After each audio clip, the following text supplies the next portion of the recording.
Hello, everyone, and thank you for tuning in to this week's Mind of Mandy.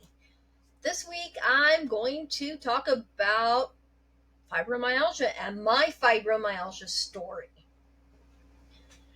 For those of you who don't know, fibromyalgia is a chronic pain condition. They still have no idea what the fuck causes it. They just know a lot of people have it. And the problem with fibro is everyone's fibro is a little different. So you could get 1,000 of us who have fibro, and there might be 2 who have very similar stories. There are certain things that are common, but not everyone's exactly the same. Fibromyalgia, there are so many theories. Like one says that the nerves are closer to skin, that there is an issue with the sheathing on the nerve. There's a whole bunch of science behind it. I'm not here for the science. I'm here to talk about my fibro story. So let's turn back, go in the way back time machine to 2007. Was it 2007? Yeah, 2007. So at this point, I was working at a hotel full time. I did night audit. Now, I did love my job. It was a cushy job where all I had to do was 30 minutes of work a night, maybe. And then as long as I stayed awake, my manager didn't care what I did. So I did my homework at work. I just had to be awake. And so I was working full time, going to school full time. At this time, I was going to the community college in my area that I lived in at the time. I loved my community college. I was taking at least 16 credit hours every semester. For that community college, 12 was full time. You couldn't take more than 18, and there were a few semesters I took 18. I was literally burning the candle at both ends of the stick and light that motherfucker on fire in the middle. Because when I was diagnosed, here's what my day was looking like. Let's start from when I woke up. I woke up at 10 o'clock, took a quick shower, and was at work by 11. Worked all night, worked from 11 to 7. Now, because it was a service job, I didn't get paid breaks. That's a thing in the state I was living at the time. I don't know if they still have that, don't care. Anyway, I worked 11 to 7, front desk, night audit. Then I would go to school, sometimes till 4 o'clock in the afternoon. And the college I was going to was, before they built the highway, it was 45 minutes away. And then once they built, redid the highway, made it 4-lane, it was 30 minutes away. It was still a drive. So I would come home after working all night, going to school all day, and I would sleep for a few hours and repeat. Now, at one point, I would work all night, go to school all day, then have to go back into work to help with housekeeping, because there was a shortage of housekeepers at that point in time. And I started at the hotel as a housekeeper. So for probably 6-7 weeks, I was averaging 3 to 4 hours of sleep a day. Now, I know now that is like trying to do life while being drunk. That is how slow the brain works with that level of sleep for that long. And I was taking summer classes. If you've never taken summer classes, they're very intense. And I was taking 12 credit hours. I was taking 4 3-hour classes during the summer. One of them was only 3 weeks long. Okay, I will say that. It was the only class I had for 3 weeks. It was managerial accounting. I did managerial accounting in 3 weeks and got an A in it. So that was hard. It was intense. I was going through so much at that point in time. And finally, my body just hit the fuck it button. No, my body didn't hit the fuck it button. My body took that button and smashed it into a million bazillion pieces. I had a nervous breakdown. I was in so much pain that I was praying for death. I wasn't sad. I was stressed out. Yes, I was in so much physical pain. Everything hurt, and I had no idea what was going on. I didn't know. And the worst part was I didn't have insurance. So it was insanely expensive at that point. I was paying $65 just to go see my $65 in cash to go see my doctor. Now, the doctor I had at the time, my God, she was an amazing woman. I loved her. We did all the tests. Everything came back fucking negative. MS, lupus, whatever else she tested for, everything came back negative. Everything. I'm like, so you're telling me I hurt this much and there's nothing fucking wrong with me? She's like, whoa, hold your horses, chill, take a step back. And she did a touch test. And there are 17 points that they do. And if you get 11 or more, it's a positive 16. I test positive for 16 of the 17. And the one we expected me to test positive for is the one I didn't. Because I'd had a knee injury and we figured that one would be super sensitive. No, it wasn't. And at that point, I couldn't afford more than just the muscle relaxers. That's all I could afford. And that's all, that's all I could take. Now, I get married, I get insurance, and then at that point she was free to prescribe me medicine. And I tried so many different medicines. Gabapentin is one that works for so many people. Nothing did not work at all for me. Eventually what we settled on was tramadol and Xanaflex, the name brand for it. And that worked for a long time. And I had to watch my diet and I had to watch my exercise. Like, I lived on painkillers and muscle relaxers. That was the only way I could function. And I was taking these 3 times a day just to be able to function enough. And at that point in time, my fibro was still bad enough that I could take those medicines 3 times a day and not be sleepy.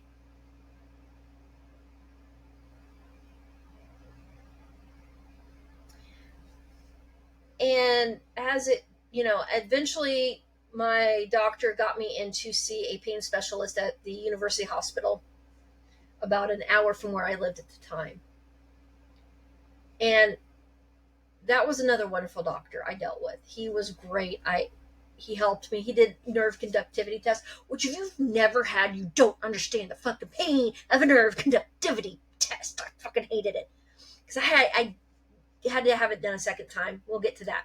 Anyway, so I do this nerve conductivity test. He does a few tests, and he goes, I don't know how you function day to day at all.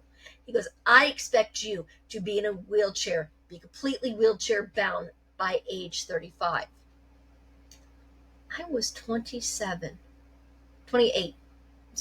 I was 28 and told that in less than 10 years, I was going to be in a wheelchair.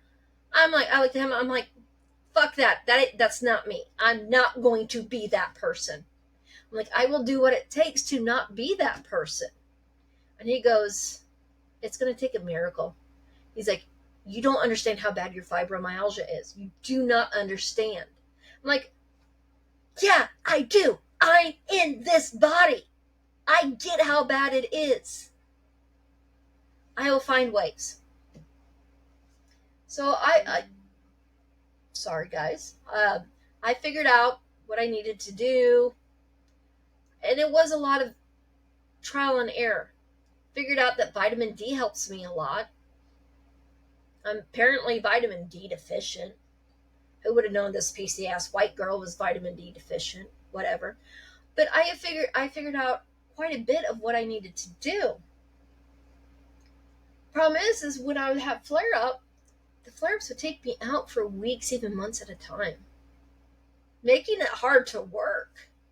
Like, what employer wants to hear, I'm sorry, I don't understand what you're saying, or I am struggling because of fibro fog, or I'm struggling because I'm in so much pain.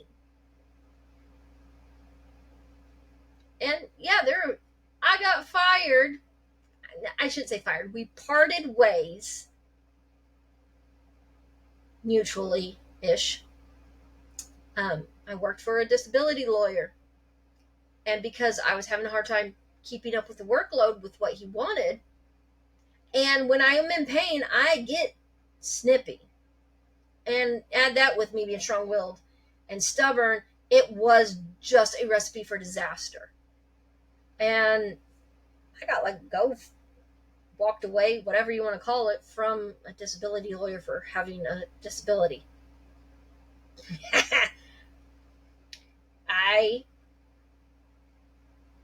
We came to a mutual agreement that I would no longer work for him, a disability lawyer, because I had a disability. The irony of that, to this day, doesn't surpass me. And for the long time,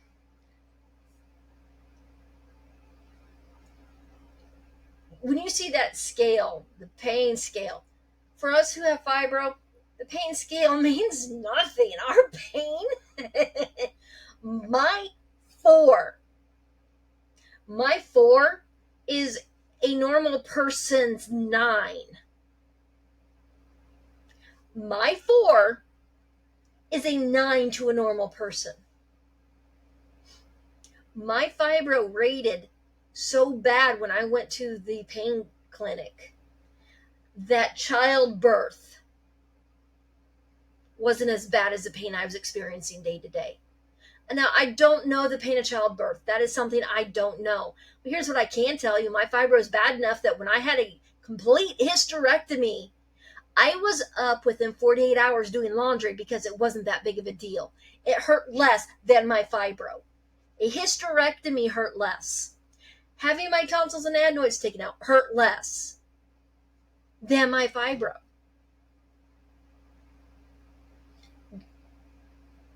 For anyone who's experienced that,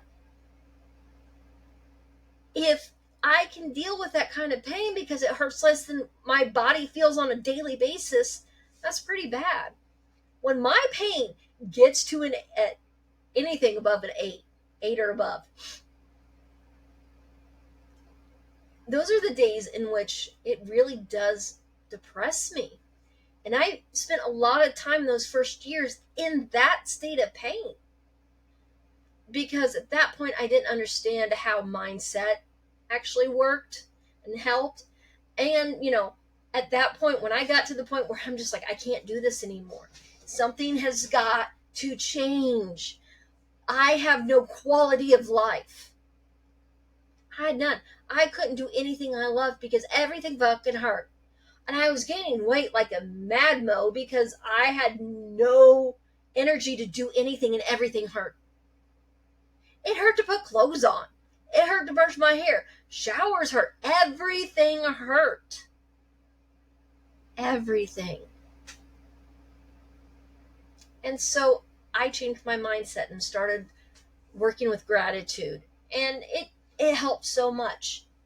It really has. Like, I can't say, even to this day, I still use those practices to help. But diet and exercise play such a huge role. There have been many studies that found that vegetarian, vegan, and paleo, for those who don't want to go that route, those diets help because there are three kinds of foods that are known for being inflammatory. And they have found that there's a lot of inflammation associated with fibro. So, sugars, dairy, and gluten. Those are all things that are known to cause um, inflammation and thus pain. So I know a lot of people who go on special diets, not in a I'm trying to lose weight, but I'm trying to control the fucking pain. And I do try to do paleo. That's what I try. Paleo is really hard for me because of my ADHD. Because, that didn't go away because I have fibro. We just adding another layer of fuckery on top of this shit. So I want the sugar because my brain needs the sugar to create dopamine, because lack of dopamine can cause pain. So no matter what I do, I'm going to be in pain. But I do try to watch what I eat. I try to be very conscious about what I eat. And even when I'm eating poorly, I'm very conscious about the fact I am eating poorly. I know what I'm doing, and I know that there's a good chance the next day I'm going to pay for it. But I'm going to enjoy it in the moment.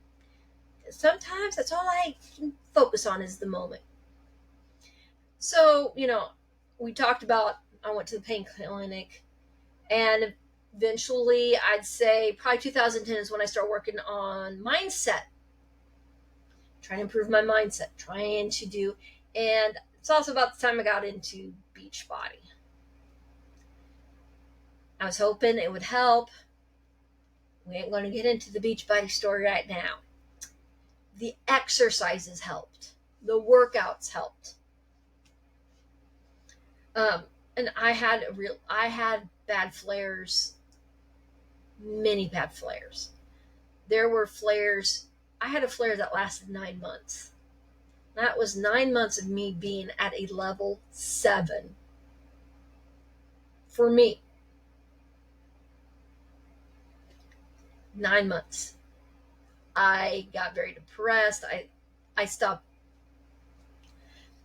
And sadly, what brought me out of that was being able to focus on someone else. And that was when my grandma had her stroke, when they found out she had cancer. She had a stroke, which led to them finding her cancer. I went and helped take care of my grandma. And because I was focusing so much on that, it took my mind off of the pain, which is what eventually got me out of that flare, because I wasn't focusing on it. Once again, proving that my mindset had a lot to do with how my fibro was presenting itself. After my grandma passed, my marriage was not happy. We were not good for each other. I've discussed this before. And eventually I made the decision. My grandma passed in 2017, 2018. Anyway, in November 2019, I made the decision to leave my ex-husband, which caused a flare. Stress. Stress causes pain. And the more stress I'm under, the more pain it is. Well, eventually I met my fiance. We moved to Houston for a year and a half. I found a job while I was down there, and I worked for this company. It was a single member CPA firm where I was a staff accountant. The stress that man put me under. Not only, and I've talked about this before, did it put me in a state in which I was suicidal, but I was in so much pain constantly. I didn't want to do anything. I went to work and I came home and I didn't want to do anything. I didn't want to cook. I didn't want to interact. Like, I would come home and I was in so much pain and I was so hateful because of the stress I was under, that to keep from taking it out on my fiance, I doom scrolled on my phone, which caused an issue in our relationship because he thought I wasn't wanting to interact with him and not realizing that I was trying not to be hateful towards him. Because I was that stressed and in that much pain. And when you're already stressed out and you add pain on top of it, it just makes the stress worse. So I was getting no relief from this stress, constant stress.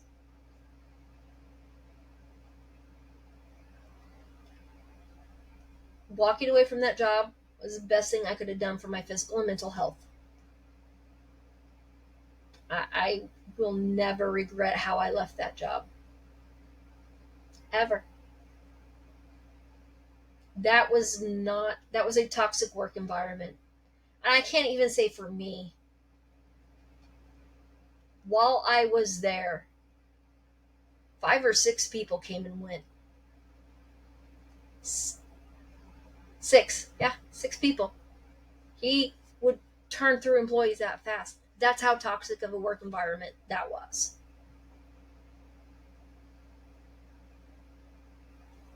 And if you have fibro, you know how bad any kind of stress can cause your fibro to become. I'm like,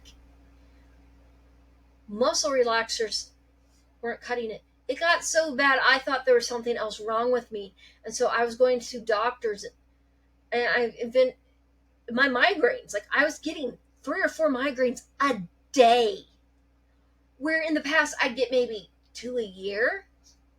Going from 2 a year to 3 a day because of the stress this one man put me through. Not including the fact that I had another coworker that did not make things easy on me. So, here I am. I'm sitting in a neurologist's office, and she's doing, guess what? My favorite test, the nerve conductivity test. Fuck. And she's like, how are you walking? I'm like, by putting one foot in front of the other, because sarcasm is my go-to. She's like, the amount of voltage I'm having to put through your body for it to even register is insane. That means that you are in so much pain right now that I am putting through you more than what most women see in childbirth. Once again, told that my pain was worse than childbirth. Once again, no idea, no comparison. I'm just like, all I know is I'm in pain. We found out that I have a disc it's degenerative disc. I have a degenerative disc, meaning that the disc is slowly disintegrating. Yay! And it's right at the place where the sciatic nerve comes out. So when that acts up and my fibro is deciding to be a complete pain in my ass, I have extreme sciatic pain. So I left that job that was toxic. We found out that my fiance's dad had cancer, so we moved back to where we had moved from. I got a different job, and it's not that the job was bad. It just was not a good fit for me. And eventually I found another job, which I thought was a wonderful fit, but I was wrong. That job ended up causing a fibro flare too. Well, Mandy gets stress or fibro flares. Things my fibro likes to do. My fibro really likes to affect my kidneys and bladder. So what that means is my kidneys will hurt. They will hurt so bad, and I pee all the damn time. I jokingly say I have the bladder of a 3-year-old on a road trip. Like a normal day for me, when I go to the gym, because I go to the gym 5 days a week, I pee, I get ready, get dressed, and brush my teeth. I pee again. I drive to the gym. I pee when I get there. Monday, Wednesday, Friday, I will do a mile on the treadmill, go pee, go do whatever, uh, weightlifting for whatever muscle group I'm working that day, pee, and then tan, drive home and pee again. Now on Tuesdays and Thursdays where I'm not doing any weightlifting, I'll do 2 miles, pee, pee, and then drive home and pee again. Like, it is seriously an issue. I have lost use of my arms before because my fibro is just like, my fibro mimics at times MS and Crohn's. We'll get to the Crohn's, but I've lost, when I knit a lot, I would lose use of this arm completely. It would lock in place to where my shoulder would be locked in place that I could move like my elbow in and out, but I could not move my arm up or down. Like, it was stuck in place. And that was incredibly painful. I had a leg lock on me. My knee locked up on me for 3 days. I had a hip lock. Those things are very painful. There was one time which I couldn't even move my neck. And then there's where I get to a point where it affects my bowels. It acts like Crohn's. And I have had inflammation, temporary inflammation of my digestive tract, of one of my large colon, of one of the large intestine, which is what Crohn's is. It's chronic inflammation, not temporary, chronic. Okay? I'm not saying that what I experience is anything like what a Crohn's person, but it can mimic some of the symptoms. There for a while, I could not eat meat without having insane pain in the runs. For a long time, I couldn't eat leafy greens for the same reason. There was at one point where all I could eat was strawberries and chicken without having any issues.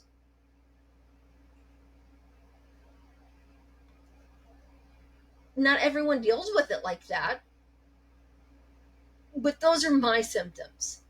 When I am in pain, it looks a little red now because I tanned today, but this whole area, my chest and my neck, turn this bright red, and I will get this weird swelling. It almost looks like this weird little necklace on the bottom of my neck.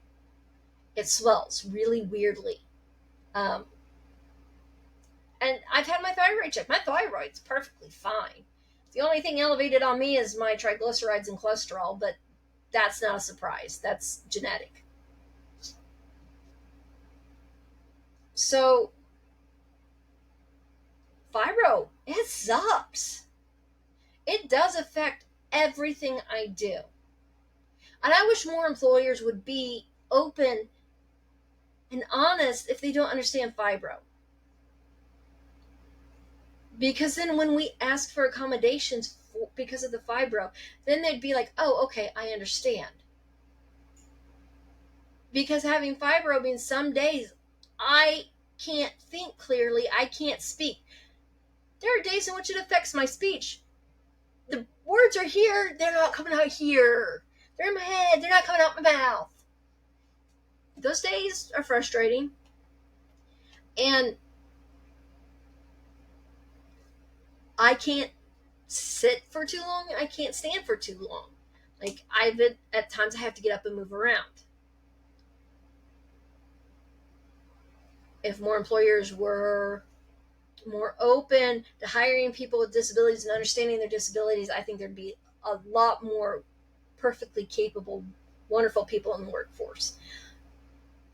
But that's another rant for another time. I'm good now. I still have my pain. Like, a good day for me, for those of you who don't know, who don't have chronic pain, a good day, for those of you who've had the flu, you know those body aches that make you want to die? That's a good day. I call that a good day.